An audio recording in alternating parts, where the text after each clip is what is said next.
Welcome everyone, web ডেভেলপমেন্টের জগতে আপনাদের আবারও স্বাগতম। আজকে আমরা HTML এর বেসিক স্ট্রাকচার সম্পর্কে কিছু জানবো এবং আমাদের প্রথম HTML কোড লিখব এবং রান করে ব্রাউজারে দেখব। ফিরে আসছি ইন্ট্রো ভিডিওর পর। Please like, share and subscribe to our channel.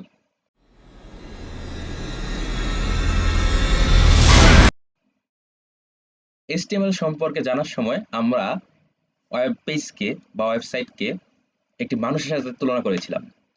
এখানেও আমরা একটা মানুষকে কল্পনা করে নিই।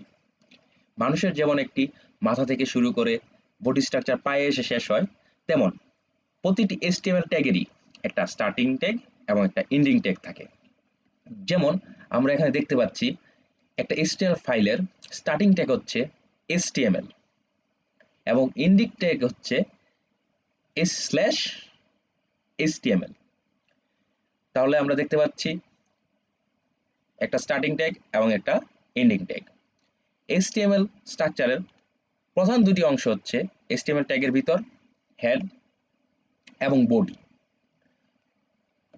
হেডে আমরা টাইটেল, মেটা ট্যাগ, CSS, এক্সটার্নাল ফাইল এসব অ্যাড করে থাকি এবং বডিতে আমরা বলেছিলাম যে ডিসপ্লেতে বা একটা ওয়েব পেজে যা দেখা যায় তা সব কিছুই আমরা বডিতে লিখি।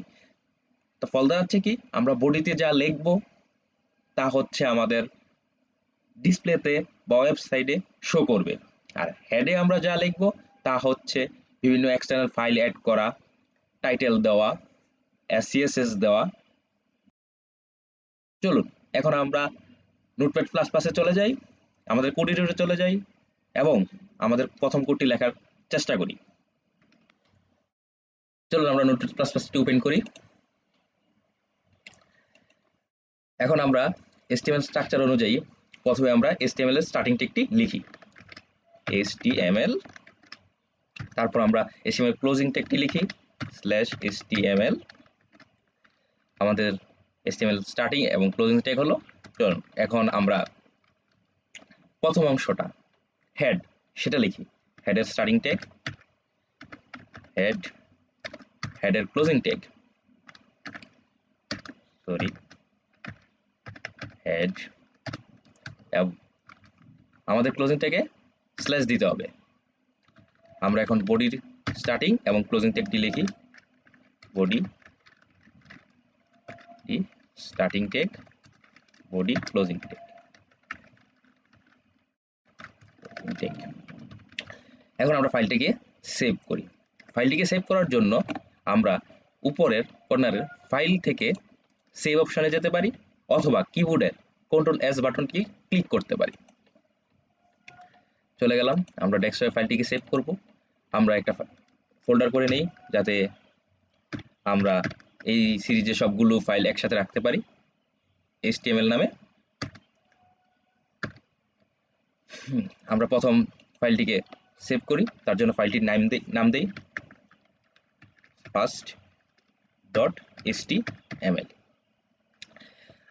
যেহেতু আমাদের ফাইলটি একটা HTML ফাইল এবং ব্রাউজারে শো করবে, সেজন্য আমাদেরকে এই ফাইলটার টাইপকে সিলেক্ট করে দিতে হবে নিচ থেকে। এই ফাইলটার টাইপ হচ্ছে HTML, আর HTML ফুল ফর্ম হচ্ছে হাইপারটেক্সট মার্কআপ ল্যাঙ্গুয়েজ। আমাকে হাইপারটেক্সট মার্কআপ ল্যাঙ্গুয়েজ ফাইল টাইপটি সিলেক্ট করে দিতে হবে এবং সেভ প্রেস করতে হবে, তাহলে আমার ফাইলটি সেভ হয়ে যাবে। এখন আমরা কিছু লিখি। আমরা বলেছিলাম যে আমাদের ডিসপ্লেতে যা শো করবে বা দেখাবে, ওয়েব পেজে যাই কন্টেন্ট থাকবে সেগুলো আমরা বডিতে লিখি। এখন আমরা বডিতে কিছু লিখি this is my RS first website. দেখি আমরা যদি কোডটাকে রান করি সেটা আমাদের ডিসপ্লেতে শো করে কিনা। কিন্তু কোডটাকে রান করার জন্য আমাদের একটু কাজ করতে হবে। যেমন প্রত্যেকবার আমি যখন কোডটাকে এডিট করব তখন আমাকে সবসময় সেভ করে নিতে হবে। এই জন্য আমাদের সহজ সিস্টেম আছে, কিবোর্ড থেকে Ctrl+S প্রেস করলে আমাদের কোডটি সেভ হয়ে যাবে। এখন আমরা রানে যাব। রানে গিয়ে প্রথম রান অপশনটি বা কিবোর্ড থেকে F5 বাটনটি আমরা ক্লিক করতে পারি। আসলে এখান থেকে আমাদের ব্রাউজারের লিঙ্কটি দেখিয়ে দিতে হবে যে আমরা কোন ব্রাউজারে ফাইলটিকে ওপেন করতে চাচ্ছি, আমরা সি ড্রাইভে চলে যাই, যেখানে আমরা ব্রাউজারগুলো ইনস্টল করি। আমি আমার ব্রাউজার হিসাবে ইউজ করব ক্রোম, সো আমরা গুগলে চলে গেলাম, ক্রোমে চলে গেলাম, অ্যাপ্লিকেশন। এখান থেকে আমাদের ক্রোমের যে অ্যাপ্লিকেশন ফাইলটি আছে সেটাকে আমরা দেখে দেব। আমরা ওপেনে ক্লিক করি, তাহলে আমাদের এখানে ওই ক্রোমের পাথটা চলে আসবে।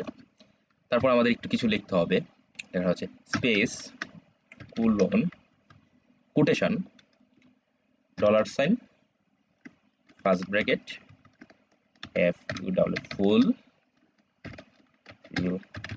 কারেন্ট পাথ লিখে সেভ ক্লিক করলে আমাদের একটা শর্টকাটের জন্য অপশন দিবে। প্রথমে আমরা নাম দিয়ে নিই ক্রোম। শর্টকাটের জন্য আমরা সিলেক্ট করে দিলাম একটা শর্টকাট। অনেক সময় অনেক শর্টকাট থাকে, সেগুলোকে অ্যাভয়েড করতে হয়। যেমন আমার সম্ভবত কন্ট্রোল অ্যালার্ট ওয়াই খালি আসছে, আমি ওয়াই সিলেক্ট করলাম। যদি এখানে কোনো কনফ্লিক্ট থাকে তাহলে আমাদের নিজে দেখাবে যে কনফ্লিক্ট ফাউন্ড। ওকে, রান। এই যে আমাদের কোডটি রান হয়ে গেল এবং আমার বডির ভিতর যে কথাটি ছিল সে কথাটি আমাদের দেখাচ্ছে। তাহলে আমরা আজকের ভিডিওতে দেখে গেলাম কিভাবে একটা HTML ফাইল ওপেন করতে হয়, কিভাবে তার স্ট্রাকচারগুলো লিখতে হয় এবং কিভাবে সেটাকে রান করতে হয়। আমরা নোটপ্যাড প্লাসে চলে আসলাম। এখানে কিছু জিনিস আমাদের লক্ষ্য রাখতে হবে, যে আমাদের HTML ফাইলের যে লেখাগুলো আছে সেগুলো কেস সেন্সিটিভ না, কিন্তু আমরা যদি ক্যাপিটাল লেটার ইউজ করি তাহলে আমাদের সবগুলো ট্যাগেই ক্যাপিটাল লেটার ইউজ করতে হবে। যেমন আমরা যদি এখানে HTML বড় হাতের ক্যাপিটাল লেটার লিখতাম, তাহলে আমাদের ইন্ডিং ট্যাগে এসে HTML ক্যাপিটাল লেটার লিখতে হবে। যদি আমরা স্মল লেটার ইউজ করি তাহলে স্মল লেটার, কিন্তু এমন করা যাবে না যে আমি স্টার্টিং ট্যাগটা শুরু করলাম ক্যাপিটাল লেটারে, এন্ডিং ট্যাগটা লিখলাম স্মল লেটারে, তাহলে কিন্তু আবার কোডটা রান করতে প্রবলেম করতে পারে। তো সুতরাং খেয়াল রাখতে হবে, যেহেতু কেস সেন্সিটিভ না, সমস্যা নেই, আমরা যে কোনো লেটারে ইউজ করতে পারি ট্যাগগুলো, কিন্তু একসাথে মিলিয়ে খিচুড়ি বানানো যাবে না। আজকে এই পর্যন্তই, দেখা হচ্ছে পরবর্তী ভিডিওতে। টিল দেন, আল্লাহ হাফেজ, কিপ কোডিং।